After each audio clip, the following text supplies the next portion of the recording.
Hello, welcome to परचम। मैं पूजा आप लोगों का परचम क्लासेस में बहुत बहुत स्वागत करती हूँ। और आज का हमारा जो टॉपिक है वो है किगाली अमेंडमेंट पे। अब एक किगाली समझौता क्या है? भारत ने और भारत के साथ साथ 122 कंट्रीज़ ने इसको मंजूरी दे दी है, इसको रेटिफाई कर दिया है। तो आज का पूरा मुद्दा हम जानेंगे। ये आपके एनवायरनमेंट पेपर से रिलेटेड है। अगर आप प्रीवियस ईयर के यूपीएससी, पीएससी या फिर वनडे एग्जाम को उठाएंगे तो आपको वहाँ से Kigali agreement, HFC, CFC, Montreal, ozone, इन सब से रिलेटेड क्वेश्चन डेफिनेटली देखने को मिल जाएंगे।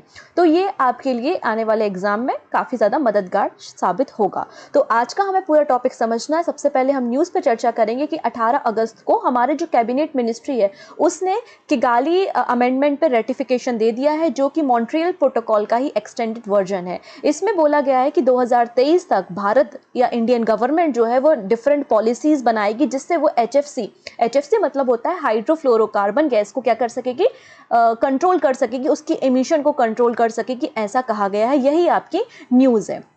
इस पूरे टॉपिक को समझने से पहले कुछ बेसिक बातें हमको जाननी होंगी, तभी हम इस टॉपिक को अच्छे से एनालिसिस कर पाएंगे। तो जल्दी से एक बार लिंक को शेयर कर देंगे अपने फ्रेंड्स के साथ। वीडियो को लास्ट तक देखेंगे क्योंकि लास्ट में आपके लिए एक क्वेश्चन होगा जिसका आंसर आपको कमेंट सेक्शन में बताना होगा। तो फटाफट लिंक को शेयर कर दो और चैनल को सब्सक्राइब कर दो अगर आप नए जुड़े हुए हो, जिससे अपकमिंग क्लासेस के नोटिफिकेशन मिल सके। ओके, चलिए इस पूरे टॉपिक को हम समझते हैं। तो अगर हम अपने एटमॉस्फेयर की बात करते हैं तो आप सभी जानते हैं हमारा जो एटमॉस्फेयर है वो 5 लेयर से मिलकर बना है, जिसमें सबसे नीचे का लेयर क्या होता है? ट्रोपोस्फेयर होता है। ठीक है, ट्रोपोस्फेयर के बाद आता है स्ट्रेटोस्फेयर, फिर मेसोस्फेयर, थर्मोस्फेयर और एक्सोस्फेयर। अगर हिंदी में बात करें तो क्षोभ मंडल, समताप मंडल, मध्य मंडल, आयन मंडल और वहिर मंडल, ये कुछ नाम होते हैं। अच्छा, ये ट्रोपोस्फेयर होता है, यहाँ तो आप देखेंगे जेट स्ट्रीम चलती हैं, तेज हवाएं चलती हैं। अगर हम स्ट्रेटोस्फेयर की बात करें, इस समताप मंडल की बात करें, तो हमारे अर्थ के सरफेस से लगभग 10 से लेके 50 किलोमीटर तक की हाइट पे आपको स्ट्रेटोस्फेयर देखने को मिल जाएगा। इसी स्ट्रेटोस्फेयर में आपको एक गैस मिलती है, उस गैस का नाम होता है ओजोन गैस, जिसका फॉर्मूला होता है O3। पृथ्वी की सतह से लगभग 20 से 30 किलोमीटर की ऊंचाई पे आपको ये ओजोन लेयर पाई जाती है। अब ये ओजोन लेयर क्या करती है? ये हमारी अर्थ की प्रोटेक्शन लेयर है। ये सन से आने वाली हार्मफुल यूवी लाइट से, अल्ट्रा वायलेट रेड से हमको प्रोटेक्ट करती है। अगर ये यूवी लाइट हमारे अर्थ तक पहुंचेंगी, हम तक पहुंचेंगी, तो हमारे जीव जंतुओं के लिए, हमारे बायोडाइवर्सिटी के लिए बहुत खतरा है। इससे स्किन कैंसर जैसी डिसीज भी हो सकती हैं। तो ओजोन लेयर जो होती है इस यूवी लाइट को अर्थ तक आने नहीं देती। अब ओजोन की जो थिकनेस है, ओजोन की जो मोटाई है, उसको हम डॉप्सन में मेज़र करते हैं। ठीक है, इसको हम डॉप्सन में मेज़र करते हैं।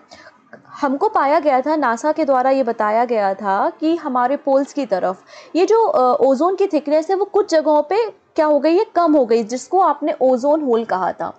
अच्छा, जिन बच्चों को एक कंफ्यूजन है कि होल मतलब छेद, चीज़ें आर पार देख सकते हो, ऐसा कुछ भी नहीं होता। किसी एक जगह पे अगर नॉर्मली 300 डॉप्सन तक ओजोन लेयर की थिकनेस होती है, जब किसी जगह पे 230 डॉप्सन से कम ओजोन की थिकनेस पाई जाती है तो उसको हम ओजोन होल कहते हैं। तो हमें पता चला कि ओजोन में होल हो गया, जिससे यूवी लाइट जो है वो अर्थ तक पहुंच सकती है। तो इसके लिए अब हमें कुछ प्रोटोकॉल, कुछ सेट ऑफ रूल बनाने की ज़रूरत है, जिससे हम इस ओजोन डिप्लीशन को कम कर सकें। इसलिए हमने यहाँ पर क्लाइमेट चेंज के बारे में बात करना शुरू की। सबसे पहले हमने यहाँ पर एक वियना कन्वेंशन किया। वियना जो कन्वेंशन है, वियना क्या है? ऑस्ट्रिया की कैपिटल है। अगर हम बात कर रहे हैं यहाँ पे, एक सेकेंड, 1985 की हम बात कर रहे हैं, वियना कन्वेंशन की। यहाँ पे सभी कंट्रीज आपस में इकट्ठी होती है और बात करते हैं कि हम किस तरीके से क्लाइमेट चेंज से फाइट कर सकते हैं, और जो ओजोन डिप्लीशन हो रहा है उसको किस तरीके से हम काम कर सकते हैं, कम कर सकते हैं। तो पाया गया इस पूरे के पूरे रूल बनाते समय कि एक गैस है जिसका नाम है CFC गैस, जिसको आप नॉर्मली क्लोरोफ्लोरोकार्बन के नाम से जानते हैं। तो ये क्लोरोफ्लोरोकार्बन मेन रीज़न है डिप्लीशन का, ओजोन का। मतलब हमको एक सेट ऑफ रूल बनाने चाहिए जिससे हम CFC गैस पे क्या कर सकें, उसके इमिशन पे कंट्रोल कर सकें। क्योंकि ये गैस जो है एयर कंडीशनर में, रेफ्रिजरेटर में, पेंट के डब्बों में, फोम वगैरह बनाने में इसका यूज़ होता है। तो अब यहाँ पे बात की गई कि किस तरीके से हम इस गैस को, इमिशन को कंट्रोल कर सकते हैं। बेसिकली जो CFC गैस होती है इसमें 3 क्लोरीन पाए जाते हैं।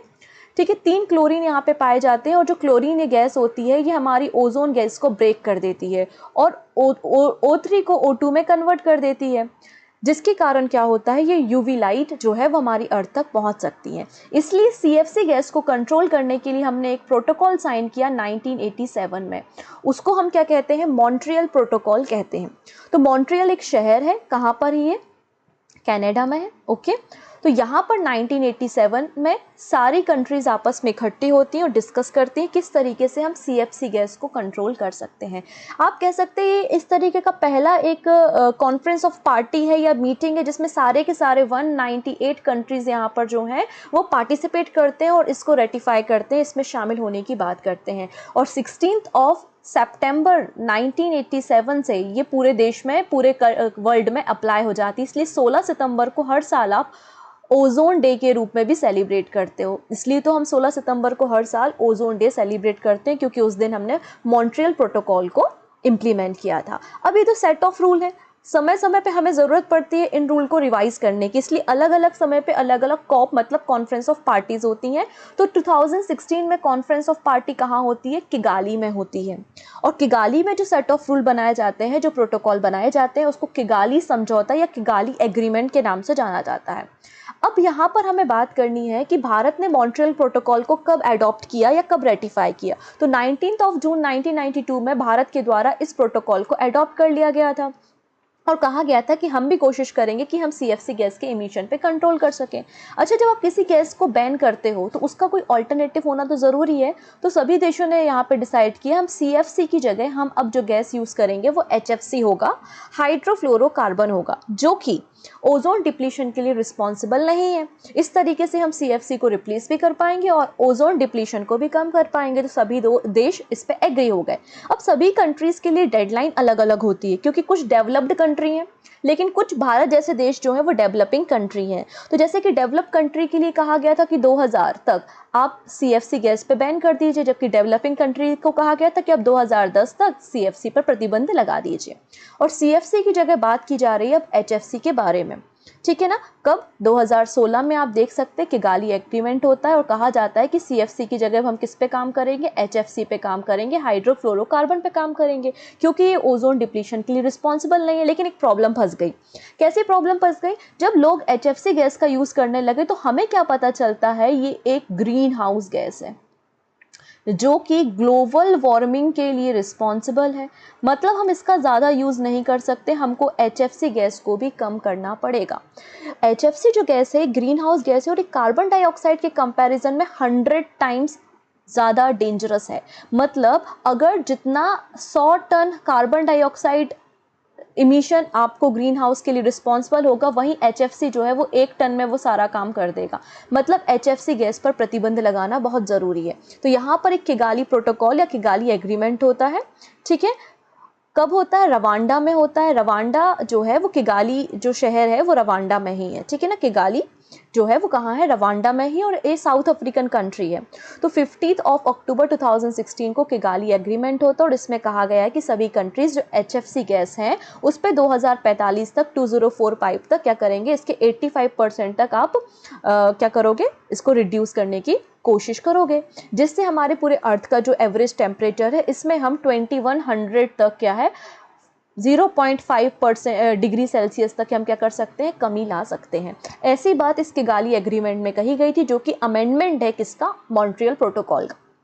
क्लियर हुआ कि 0.5 डिग्री सेल्सियस तक हम 2100 तक क्या कर सकते हैं? अपने अर्थ के टेम्परेचर को, एवरेज टेम्परेचर को कम कर सकते हैं, ठीक है। तो जैसे कि मैंने कहा कि HFC जो गैस है वो एक ओजोन डिप्लीशन गैस नहीं है, जबकि एक ग्लोबल वार्मिंग के लिए रिस्पॉन्सिबल थी, इसलिए इसको कंट्रोल करने की बात यहाँ पर की गई। अच्छा, इसके अलावा कुछ और गैसेस जो होती हैं वो हमारे ओजोन डिप्लीशन के लिए रिस्पॉन्सिबल होती हैं। जैसे कि ये तो आपने जान लिया CFC मतलब क्लोरोफ्लोरोकार्बन, CCl4 मतलब कार्बन टेट्राक्लोराइड। डायरेक्ट एग्जाम में पूछा जाता है कि CCl4 का ओरिजिनल नाम क्या है, तो कार्बन टेट्राक्लोराइड है। Methyl chloroform, hydro bromine fluorocarbons, hydrochlorofluorocarbon HCFC, methyl bromide और ब्रोमो क्लोरोमीथेन, ये सभी रिस्पॉन्सिबल होती हैं किसके लिए? ओजोन डिप्लीशन के लिए। लेकिन सबसे ज़्यादा रिस्पॉन्सिबल कौन होती है? CFC। इसी का संबंध आपका मॉन्ट्रियल प्रोटोकॉल से है। जैसे कि CFC और HCFC का आप यूज़ मैंने बताया एयर कंडीशनर वगैरह में करते हैं, ठीक है ना। यहाँ पर एप्लीकेशन लिखे हैं कि इन गैसों का उपयोग कहाँ कहाँ पे किया जा रहा था, इन सभी लोगों पे हमें क्या करना है? प्रतिबंध या बैन लगाने की बात की गई थी। अब यहाँ पर किगाली जो एग्रीमेंट है उसके कुछ इंपॉर्टेंट पॉइंट्स हम डिस्कस कर लेते हैं कि हमारा प्यारा भारत अब ये जो हमारा 2016 में किगाली एग्रीमेंट होता है जिसमें HFC गैस पर प्रतिबंध लगाने की बात की जाती है, पूरे के पूरे वर्ल्ड में 2019 1 जनवरी 2019 से जो है इसको अप्लाई कर दिया जाता है और उस समय केवल 20 कंट्री ही इसे रेटिफाई करती हैं और अभी हाल ही में भारत सरकार के द्वारा भी इसको रेटिफाई किया गया है और कहा गया है कि हम 2023 तक एक कमेटी बनाएंगे, अपने एनवायरनमेंट के लोगों से बात करेंगे और क्या प्रोटोकॉल हो सकती हैं और किस तरीके से हम HFC गैस के एमिशन पे कंट्रोल कर सकते हैं, हम ये सारा डिस्कशन करेंगे, ऐसा गवर्नमेंट ऑफ इंडिया के द्वारा कहा गया है 18 अगस्त को। अच्छा, यहाँ पर इस पूरे एग्रीमेंट को हमने कंट्रीज़ के हिसाब से 3 डिफरेंट ग्रुप्स में डिवाइड किया है क्योंकि हर एक कंट्री की डिज़ायर्स अलग होती हैं, कंडीशन अलग हैं, कुछ डेवलपिंग है, कुछ डेवलप्ड है, राइट ना, कुछ विकसित देश होते हैं और कुछ विकासशील देश होते हैं। तो पहला जो ग्रुप है वो डेवलप्ड कंट्रीज़ का है जिनकी इकोनॉमी डेवलप हो चुकी है, जैसे कि USA, UK, यूरोपियन यूनियन, और उनको कहा गया है कि आप 2036 तक 15% HFC गैस को कंट्रोल कर लेंगे। ठीक है। सेकेंड ग्रुप जो है वो इमर्जिंग इकोनॉमी है, लाइक चाइना, ब्राज़ील एटसेट्रा। इनको कहा गया है कि अब 2045 तक 20% तक जो है वो HFC गैस को रिड्यूस कर लेंगे।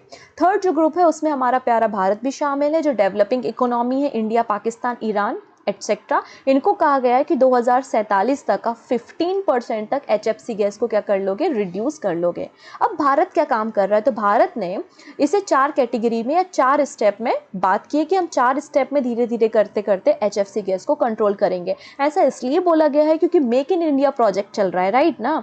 हमारे भारत में क्या चल रहा है, मेक इन इंडिया प्रोजेक्ट चल रहा है, मतलब आप बड़े बड़ी मशीनरी लगाओगे, मैन्युफैक्चरिंग यूनिट खोलोगे, इंडस्ट्रियल रिवॉल्यूशन का समय है भारत में, तो उस समय की दौरान कुछ गैसेस हमारे देश में, हमारे भारत में रिलीज़ होना एक जाहिर सी बात है, इसलिए एकदम से हम सारी गैसेस पे बैन नहीं कर सकते, तो धीरे धीरे हम आगे बढ़ेंगे और हमने भारत ने डिसाइड किया कि हम 4 स्टेप में आगे बढ़ेंगे। 2032 तक 10%, 37 तक 20%, 42 तक 30% और 47 तक हम 85% जो है वो HFC गैस के रिलीज़ पर क्या कर देंगे, प्रतिबंध लगा देंगे, बैन कर देंगे, ऐसा कहा है। तो आई थिंक आपको ये पूरे मैटर समझ में आया होगा कि ओजोन गैस क्या होती है, ओजोन डिप्लीशन क्या है, ओजोन होल क्या है, ओजोन लेयर कहाँ पे पाई जाती है, मॉन्ट्रियल प्रोटोकॉल, वियना कन्वेंशन और किगाली समझौता, ये आपको सारी चीज़ें समझ में आई होंगी। आने वाले समय में यहाँ से क्वेश्चन आपको डेफिनेटली देखने को मिलेंगे। अब क्वेश्चन ऑफ द डे की बात कर लेते हैं। The next major climate action conference, the conference of the party मतलब COP of the United Nation framework convention on the climate change is schedule to take place later this year end. मतलब basically जो COP, अगली COP meeting होने वाली है वो कहाँ पर होने वाली है, आपको ये आंसर हमको कमेंट सेक्शन में बताना है। आई थिंक आपको सारी बातें समझ में आ गई होंगी, तो थैंक यू सो मच। रही बात PDF की, तो परचम की वेबसाइट पे जाके आपको PDF मिल जाएगी। हम मिलेंगे अपने ऐसे ही कुछ नए बर्निंग टॉपिक के साथ, तब तक अपना ध्यान रखेंगे। Take care.